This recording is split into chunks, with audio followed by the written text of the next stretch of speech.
Jesus was a unique crucifixion case, a very special case. And you may be thinking, well, everyone's a unique case. But when you look up who was crucified, why people were crucified, obviously Jesus doesn't fit this profile. I mean, for starters, it's for criminals. All Jesus did was good. But a specific type of criminal, like notorious criminals, not someone who just shoplifted. Crucifixion was reserved for the worst of the worst.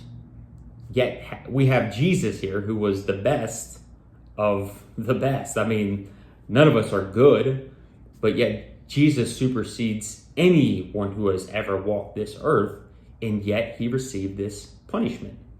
Yes, it was God's will and it had to play out that way. I understand that. My point is, the people that were there would have understood that this was pretty messed up, what was happening.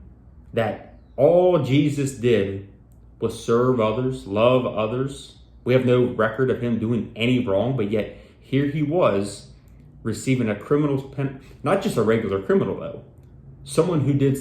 People who did some pretty heinous crimes were crucified. Not just your everyday thief or someone, who maybe abused their spouse. Yes, that's wrong. My point is, they would have had to have done some pretty extensive things to get crucified. And yet that's where we find Jesus being crucified. So he was a very unique case. And so the Roman soldiers knew how unique this was, so they kept watch.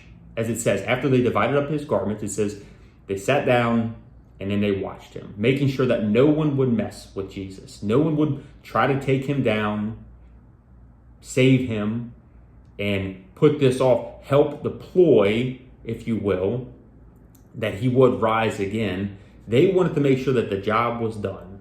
And they did. Jesus died. The Roman soldiers stood watch every single moment, not just part of the crucifixion process, but even the burial. We'll get to that, but they stood guard. They kept watch over Jesus so that he would die. So all this is a reminder, a confirmation that Jesus died, and a reminder of how incredible the empty tomb is and what that means for those who put their hope and faith in Jesus.